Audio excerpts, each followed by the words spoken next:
विचारों के बदलने से भी नया दिन निकलता है, केवल सूरज के निकलने से सवेरा नहीं होता।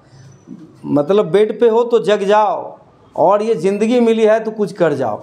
मैं कह रहा हूँ ये ज़िंदगी बहुत अनमोल है, चाहे वो पढ़ के हो या कुछ कर के हो। जीवन को साबित करो कि ये जीवन ऐसे नहीं मिला ईश्वर के द्वारा। कुछ करेंगे, अपने माँ बाप का जो भी सपना है वो पूरा करेंगे, अपना सपना पूरा करेंगे। तो आज नए टॉपिक के साथ मैं मौजूद हूँ, मनीष कुमार, शिक्षक केंद्रीय विद्यालय। आज एक टॉपिक पढ़ेंगे कि मैथमेटिक्स में आपने, कई बच्चे कहते हैं कि मेंसुरेशन में बड़ी दिक्कत आती है।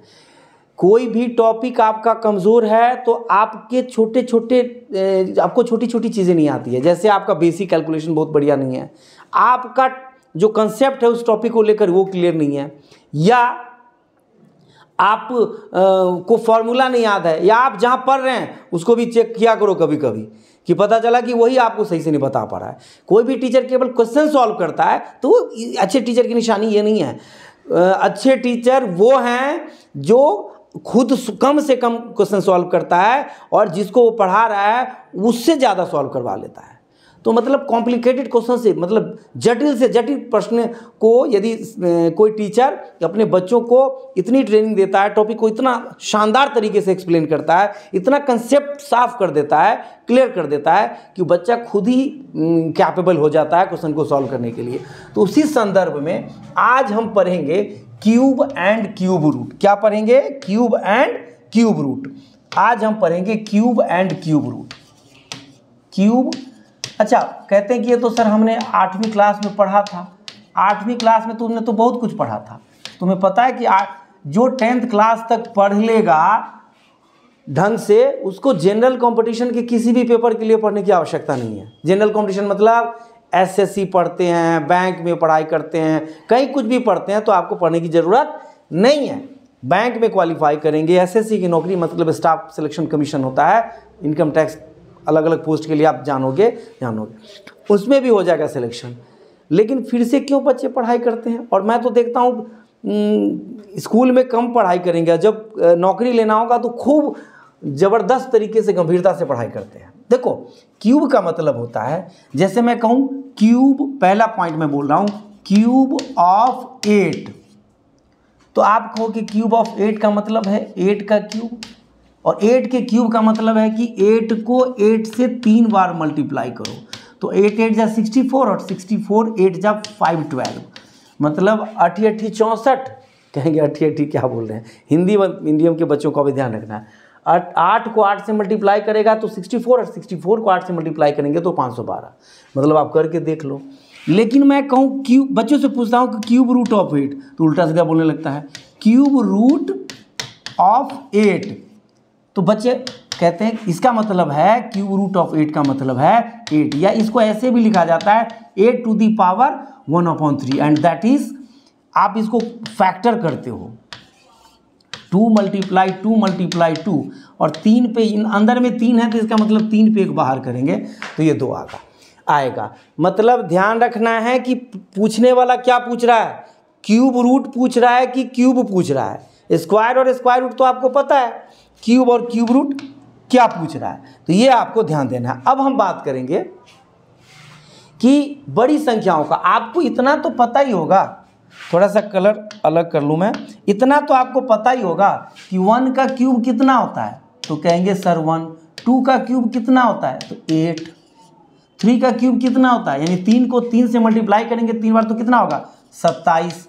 4 का क्यूब कितना होता है, 4 चौके 16 चौके 64, और 5 का होता है 125।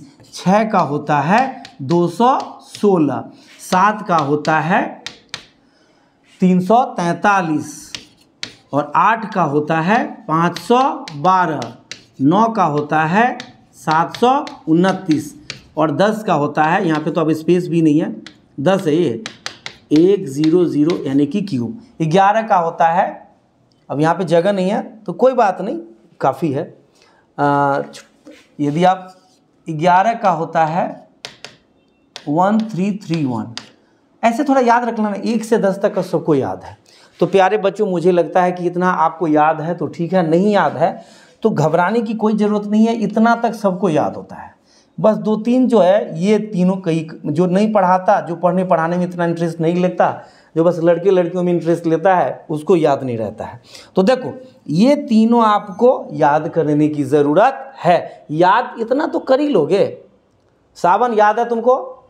बोलो। Yes sir. तो कहाँ तक याद है तुम्हें? 10 तक याद है? Yes sir. तो इतना 7 का क्यूब 343, 8 का 512, 9 का 729 और 10 का 1000 याद रखना है आपको। अब इससे क्या होगा कि जैसे क्यूब रूट निकालने के लिए कहूँ, मान लो किसी बच्चे को आप कहो कि भाई इसका क्यूब रूट निकालो, यानी कि आप इसकी वैल्यू बताओ। आप बताओ कि 512 या कुछ भी 512 का कितना होगा, आपको याद है तो आप झट से बोल दोगे 8। नहीं तो 512 को निकालने के लिए बहुत सारे तरीके हैं। 512 को फैक्टर कर लो, 2 से करेंगे यानी कि फैक्टर यानी एलसीएम कहते हैं, लेकिन एलसीएम कहना उचित नहीं है, इसको फैक्टर कहेंगे, गुणनखंड कहते हैं हिंदी में। तो 2 दूनी 4, 2 पंचे 10, 2 छक्के 12, फिर 2 का करेंगे तो 2 काम 2 128 आ जाएगा। फिर 2 से फैक्टर करेंगे तो कितना आएगा? 64 आएगा। फिर 2 से फैक्टर करेंगे तो कितना आएगा? 32। फिर करेंगे 16, 2 से करेंगे 8, फिर 2 से करेंगे 4, फिर 2 से करेंगे 2, यानी कि ख़त्म। यानी कि कितने पे 3-3 का पेयर बनेगा तो ये कितना आ जाएगा?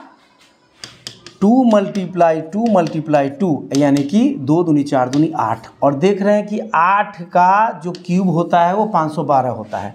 तो आपको इतना याद रखना है। देखो छोटी संख्याओं का मल्टीप्लाई, मोबाइल दीजिएगा, छोटी संख्याओं का मल्टीप्लाई करना, छोटी संख्याओं को मल्टीप्लाई करना आसान होता है, उसका फैक्टर निकालना आसान होता है, लेकिन जब बड़ी संख्याएं आ जाए तब मल्टीप्लाई और डिवाइड करना डिफ़िकल्ट होता है, इसके फैक्टर और क्यूब रूट निकालना डिफ़िकल्ट होता है। तो मैं अब आपको जैसे बड़ी संख्या दे रहा हूँ, बड़ी संख्या दे रहा हूँ, इसको मिटा के,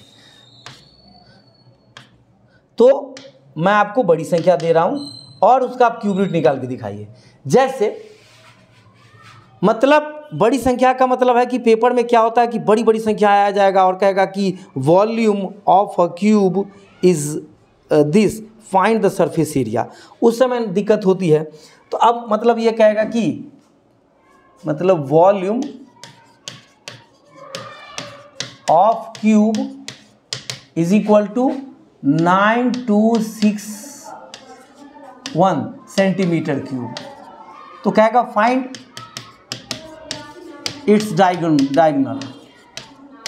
ये डायगोनल फाइंड करने के लिए कहेगा, तो आप कैसे फाइंड करोगे? तो हमें तो पता है ना कि वॉल्यूम का मतलब, वॉल्यूम लिखेंगे since volume is equal to 9261 centimetre है, यूनिट को छोड़ दीजिए। वॉल्यूम का फॉर्मूला क्या होता है? ए क्यूब का, आवाज़ आ रही होगी, ए क्यूब का होता है 9261, मतलब क्यूब के वॉल्यूम का फॉर्मूला होता है भुजा क्यूब, साइड का क्यूब, तो ये होता है। तो अब जब क्यूब रूट हटेगा, क्यूब हटेगा तो इधर रूट आएगा, क्यूब रूट 9261, और अब फैक्टर आप करते रहो। 9261 का फैक्टर कहाँ तक करोगे? तो सभी बच्चे, कुछ बच्चे को तो आता भी होगा, मैंने क्लास में डिस्कस किया, तो कुछ बच्चे को आता है, लेकिन 99% बच्चों को ये बात नहीं आता है कि एक झटके में इसका आंसर निकाला जा सकता है। एक तो फैक्टर है कि आप इसका फैक्टर करते रहो, 3 से टूटेगा, फिर धीरे धीरे 7 से जाएगा और ये लंबा पूरा बोर्ड भर जाएगा। तो अब हमें पता है कि 9261 का फैक्टर निकालना है, तो देखो एक झटके में कैसे निकालेंगे। सबसे पहला स्टेप, मतलब मैं आज आपको सिखा रहा हूँ, जो चीज़ सिखाने के लिए आज मैंने स्टार्ट किया है वो अब शुरू हो रहा है, ध्यान से देखो। सबसे पहला स्टेप 3, यानी कितना भी यहाँ पे डिजिट हो तो आखिरी के 3 डिजिट को अलग कर लीजिए। क्या कह रहा हूँ? आखिरी के, यहाँ पे 4 डिजिट भी हो सकता है, 5 भी हो सकता है, 2 भी हो सकता है, 3 भी हो सकता है। 2 होगा तो दोनों अलग होगा। आखिरी के 3 डिजिट को अलग कर लिए और 9 देखेंगे कि इन दोनों में से किसके बीच में आ रहा है, मतलब 9 से छोटी संख्या कौन सी है जो परफेक्ट क्यूब है। तो कहेंगे 9 से छोटी संख्या 8 है जो परफेक्ट क्यूब है, 2 का क्यूब है। तो यहाँ पे हम लिख लेंगे 2। क्लियर हो गया? 2। और मतलब जो 3 को अलग करने के बाद जो संख्या बचेगी उसके छोटी संख्या कौन सी है जो परफेक्ट क्यूब है। मान लो आता 13, तो 13 भी यहाँ पे आता है तो 8 ही लिखता है। मान लो आता 129, तो 129 आएगा यहाँ, तो यानी कि 125 उससे छोटी संख्या परफेक्ट क्यूब है, तो यानी कि हम 5 लेते। आता 742, तो 742 आता यहाँ, तो यानी 9 लेते, यानी ध्यान देना है। उसके बाद 2 ले लिया, और लास्ट में संख्या कौन सी है, अब ये तीनों को नहीं देखना, यूनिट डिजिट को देखना, 1 को।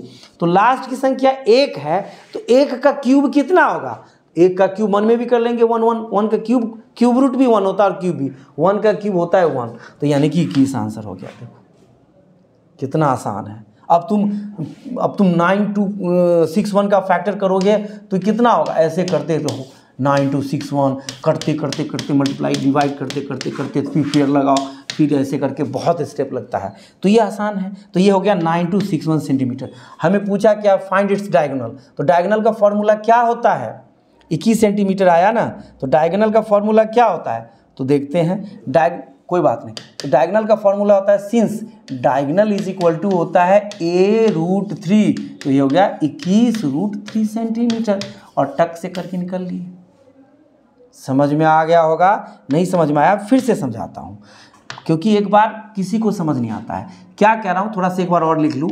1 का क्यूब 1, 2 का क्यूब 8, 3 का क्यूब कितना हो गया 9, ओहो 3 का स्क्वायर होता है ना 9, गलती लिख दिया, 3 का स्क्वायर होता है 9, मैंने ये लिख दिया। तो 3 का क्यूब कितना हो गया 27, 3 का क्यूब हो गया 27, 4 का 64, अब याद करवा रहा हूँ, 5 का 125, 6 का 216, 7 का 343, 8 का 512, ये याद रख लेना बार बार, और 9 का 729, और 10 का तो याद ही है, 11 का जो भी याद है, 10 का तो तुमको याद ही है, इतना तो याद ही रहेगा, इतना याद कर लो और याद हो जाएगा। मुझे याद है ये सारा, उसके आगे भी याद है। अब मैं मान लो एक बड़ी संख्या देता हूँ, आप वीडियो को पॉज करके खुद कैलकुलेट करना और तब बताना कि कितना है, और तब प्रैक्टिस करना, फिर आंसर मैच करना। बड़ी संख्या लेता हूँ कैलकुलेटर से, ताकि अब मान लो कहता है कि फाइंड कीजिए क्यूब रूट ऑफ, ये ऐसे लिखा हुआ है तो क्यूब रूट है ही 156 225, 156 सीधे 25, मैंने थोड़ा सा परफेक्ट क्यूब ही पूछेगा आपसे, ये भी ध्यान रखना, ये मत सोचना कि कुछ भी पूछ देगा, परफेक्ट क्यूब ही पूछेगा। तो 156 225, 156 25, ये संख्या पूछा 156 25। अब ये बड़ी संख्या है, फैक्टर करेंगे ना, तो अब मैं क्या कह रहा हूँ, आप अभी तक कैसे निकालते आ रहे हो कि सर 156 25 का फैक्टर किया आसान है, 5 से किया, 5 दिया 15, 5 से कम 5, 5 दूनी 10, 5 से 25, फिर 5 से किया, 5 से 30, 5 दूनी 10, 5 से 25, फिर 5 से किया, फिर 5 से कम 5, 5 दूनी 10, 5 से 25, फिर 5 से किया, 5 दूनी 10, 5 से 25, फिर 5 से किया। अब ये टाइम लग रहा है कि नहीं लग रहा है, और ये तो इजी था, फैक्ट फटाफट हो रहा है, 3 3 का पेयर कर लिया, तो ये फाइनली आंसर आ गया 5 गुना 5 यानी कि 25। लेकिन मैं कह रहा हूं कि ये तो आपको आता है, नहीं आता है तो भी प्रैक्टिस कर लेना। अब आपको मैं एक नई चीज़ बता रहा हूं ना, तो वो चीज़ सीखना है ना आपको, ये तो आपको पहले से आता है, तो वो चीज़ सीख रहे हैं हम। अब इसको कैसे करना है, तो सबसे पहले मैंने क्या कहा था कि 3 को अलग कर लेना। क्यूब रूट में कितने को अलग करना है, 3 को, 3 डिजिट को अलग करना है, तो 3 को अलग। अब इस 3 को देखना ही नहीं, 3 के देखने के अलावे 15 बच गया, कौन सा, ये 15। 15 देखो, 15 के नीचे ऐसी कौन सी संख्या है जो परफेक्ट क्यूब है, तो कहेंगे सर 15 के नीचे 8 है, 15 के नीचे 14 का तो कुछ नहीं होता, 12 13 10 9 का, 8 परफेक्ट क्यूब है 2 का, यानी 15 इसके बीच में आता है, तो ये 2 लेंगे, परफेक्ट क्यूब रूट लेंगे उसका, यानी कि हमने 2 ले लिया। अब तीनों से कोई मान्य मतलब नहीं, तीनों नहीं लेंगे, आखिरी डिजिट कौन सी है, 5। 5 का क्यूब कितना होता है, 5 का करेंगे तो 5 25, 5 125, यानी 5 का क्यूब, यहाँ पे क्यूब लेना है और उसकी आखिरी संख्या लेनी है। क्यूब करने के बाद तीनों मत लिख देना, 5 का क्यूब होता है 125, तो 5 लिख देंगे, तो देखो झटके में आंसर है, क्या शानदार आंसर है, तो हो गया आंसर। समझ में आ रही बात, तो ये आपको देखने की जरूरत है। मैं एक और संख्या लेता हूं, एक और बड़ी संख्या लेता हूं, आप वीडियो को पॉज करके प्रैक्टिस करना। और आप अपने मन से भी दे सकते हो। जब भी आपको कमेंट में लिखना कहीं कोई दिक्कत आए तो आप हमें बता सकते हो। देखो बड़ी संख्या ले रहा हूँ, 262 144 और इसका क्यूब रूट निकालना है जी। अब तुम बताओ कि जब ये वाला टेक्निक अप्लाई करेंगे इसमें तो ये कितने स्टेप में जाएगा? बॉडी भी बढ़ जाएगा, नहीं आएगा, नीचे तक नहीं आएगा, ये नीचे तक भी नहीं आएगा यदि हम फैक्टर करेंगे तो। समझ पा रहे? तो 262 144 में पहला स्टेप 3 संख्याओं को अलग करना है। क्या करना है? 3 संख्याओं को अलग करना है। तो इस 3 संख्या को अलग कर दिया, बचा क्या? 262। अब मैंने कहा 262 यानी 262 के नीचे कौन सी संख्या है जो परफेक्ट क्यूब है? तो कहेंगे सर 262 के नीचे यानी कि 216 है, यानी कि 6 है। 216 है जो परफेक्ट क्यूब है, तो 6 ले लिया।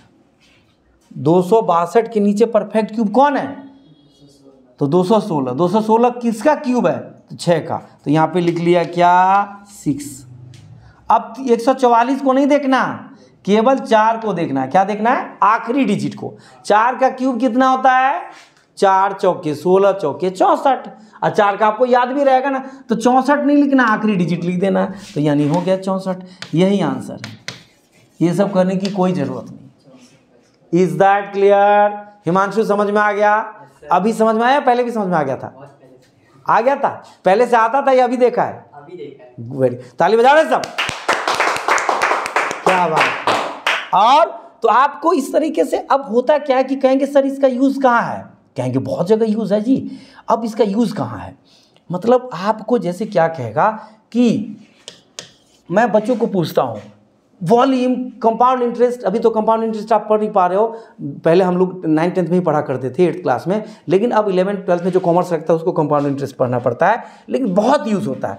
कहेगा वॉल्यूम, इफ लगा देगा कि volume of a cube is, और बड़ी संख्या दे देगा। If volume of a cube is, बड़ी संख्या दे देगा। वॉल्यूम मतलब, अब मैं एक बड़ी संख्या लेता हूँ 117। अब तुम लोग करना, वीडियो को पॉज करके खुद से फाइंड करना, सेंटीमीटर क्यूब या metre cube. Find its total surface area. Total surface area, total surface area, find its total surface area. तो देखो find its total surface area. अब हमने कहा कि सिंस वॉल्यूम कितना है जी? 11749। तो वॉल्यूम का फॉर्मूला होता है ए क्यूब, तो ये हो गया 11749। तो सबसे पहले क्या करेंगे? ए क्यूब रूट जाएगा तो 11749। अच्छा, जरूरी नहीं लिखना, तुम यहीं पे कर सकते हो। समझ पा रहे हो? ये जरूरी नहीं कितना, मैं तो सॉल्यूशन दिखा रहा हूँ। तो 11749। तो देखो 3 डिजिट को अलग कर लिया और बचा कितना? 11। 11 से नीचे परफेक्ट क्यूब क्या है? क्या है? 8 है। 11 से परफेक्ट नीचे परफेक्ट क्यूब कौन सा है? 8। तो 8 के लिए कितना लिखेंगे? 2। 8 का क्यूब रूट 2। और लास्ट की संख्या क्या है? 9। मैंने गलत संख्या लिख दिया क्या? 117649। 1176 भी है। अच्छा, इसमें एक 6 डिजिट छूट गया है, ये समझ लेना, ये वाला डिजिट है। तो देखो, तो 11 के नीचे परफेक्ट क्यूब कौन सा है? 8। वैसे भी 6 छूट भी जाता तो आंसर ही आता है। एक और बात बता दूं, बच्चे कहते हैं किसी भी डिजिट का क्यूब रूट निकाल दोगे क्या? कभी भी नॉन परफेक्ट क्यूब का आपसे पूछेगा ही नहीं, सबसे पहली बात है। मतलब ये 6 यदि नहीं होता ना तो ये नॉन परफेक्ट हो जाता। नॉन परफेक्ट का आंसर डेसिमल में होता है, वो कैलकुलेटर निकालता है, दूसरा कोई निकालता है। तो आपको नॉन परफेक्ट से कोई वास्ता है ही नहीं। जैसे आप height and distance 10th class में पढ़ोगे तो उसमें आपको 30, 60, 90 और 45 की ही बात होगी, आपको 67 डिग्री की बात नहीं होगी। 67 कैलकुलेशन में होगा, लेकिन हाइट एंड डिस्टेंस में नहीं करेगा ऐसा। तो हमने क्या कहा? 3 डिजिट को अलग कर लिया। इसको एक बार और लिख लेता हूँ क्योंकि थोड़ा सा, अरे आएगा कैसे? ये रहा। तो देखो एक बार और लिख लेता हूँ इसको, तो मिट जा। एक बार और लिखता हूँ। अब ये कहा कि ये क्यों, तो a बराबर कितना हो गया? √11749। मतलब मैं 6 ही छोड़ देता हूँ। 117 के बाद 6 है। अब ये तो अलग ही डिजिट है, समझ जा, इतना समझदार तो है नहीं, अपनी समझदारी पे डाउट मत करना, ठीक है। अब देखो घर पे मम्मी मुझे ना समझ बोल रहे हैं, बोल दे जाके। तो देखो ये कौन है, ये सर हमारे ना समझ बोल रहे हैं। तो देखो ये 3 डिजिट अलग कर लिया। अब 117, अच्छा हाँ आंसर तो बदल ही जाता, 117 है, मतलब 11769 है। तो मतलब अलग से करने की कोई ज़रूरत नहीं है, यहीं पे घेर दिया, क्वेश्चन में ही घेर दिया, और मतलब आंसर निकालना है तो 3 डिजिट को अलग कर लिया। अब 3 डिजिट को अलग किया तो क्या करना है, 117 के नीचे परफेक्ट क्यूब कौन है, 125 तो ऊपर चला गया, 117 के नीचे कौन है 5, यानी कि 64 है, और 64 का परफेक्ट क्यूब कौन होता है 4, यानी कि 4 हो गया। और लास्ट में क्या है 9, तो 9 का कुछ भी करोगे लास्ट में क्यूब तो लास्ट में 749 9 ही आएगा, तो यानी कि 49, यानी कि इसका आंसर कितना है 49 सेंटीमीटर। अब हमसे पूछ क्या रहा था, टोटल सरफेस एरिया। खुशबू बताओ, तुम्हें याद होगा क्यूब का टोटल सरफेस एरिया क्या होता है, since total surface area of a cube क्या होता है, तो कहेंगे 6a²। क्या होता है, क्योंकि 6 स्क्वायर होता है ना, केवल SST का मत समझना।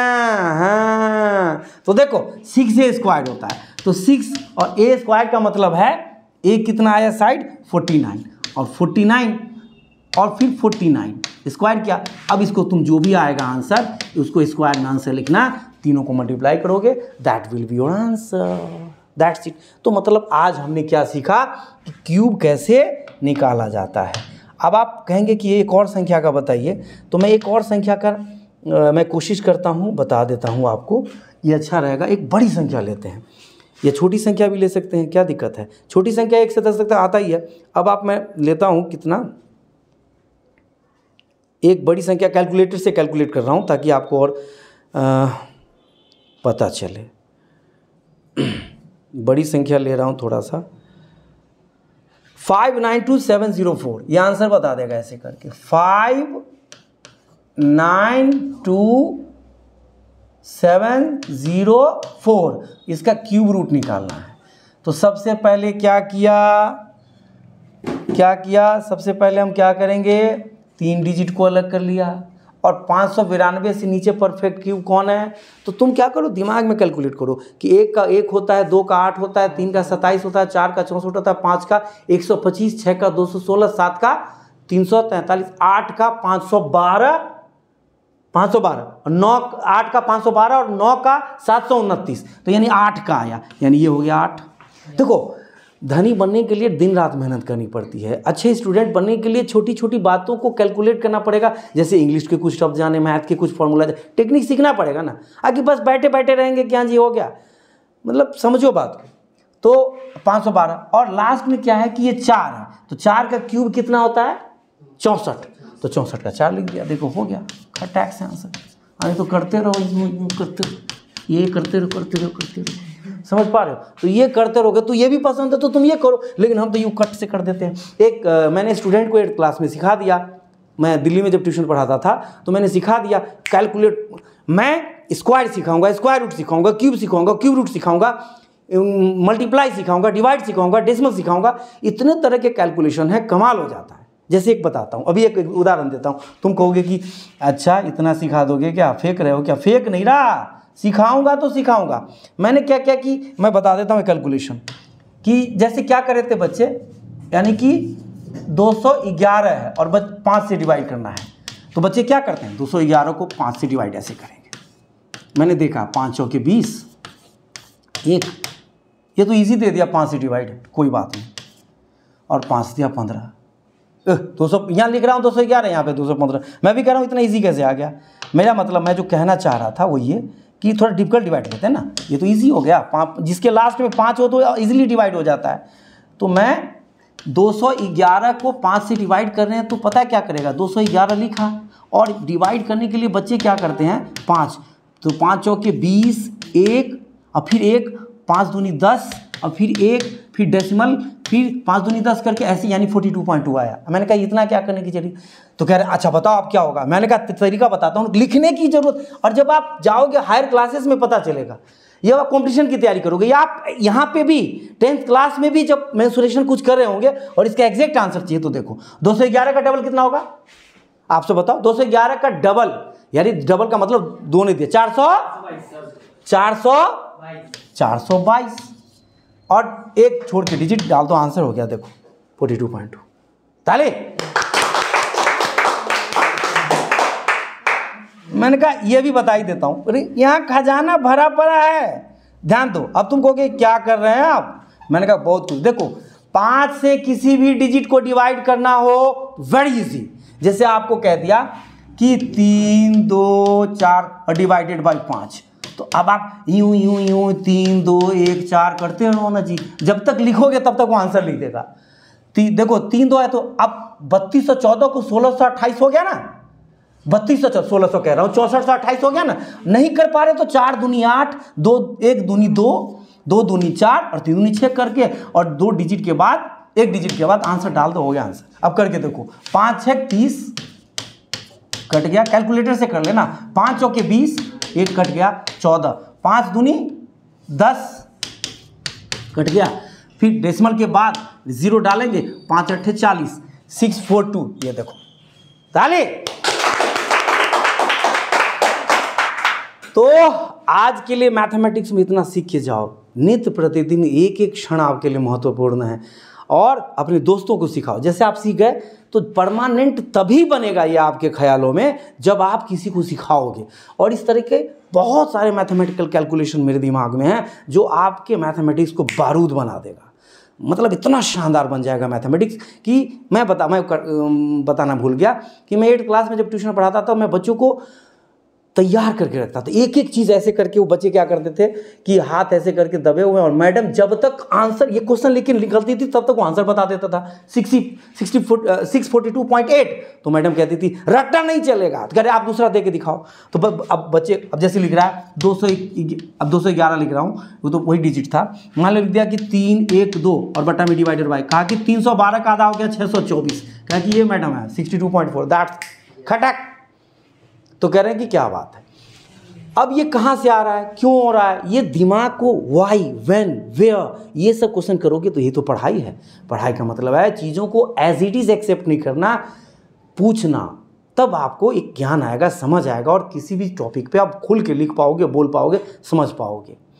समझ पा रहे हो बात। तो कहते हैं, मैंने जो याद है ना सवेरा की, कि केवल दिन के निकलने से, सूरज के निकलने से सवेरा नहीं होता, समझ रहे हो ना, विचारों के बदलने से भी सुबह हो जाता है। आपकी ज़िंदगी में तब बदलाव तब आएगा जब आप अपना एक विचार बदल लोगे कि भाई मेहनत करनी है तो करनी, मेहनत का कोई सोल्यूशन नहीं है, तो आप बहुत बेहतर करोगे। आज के लिए इतना ही, थैंक यू वेरी मच।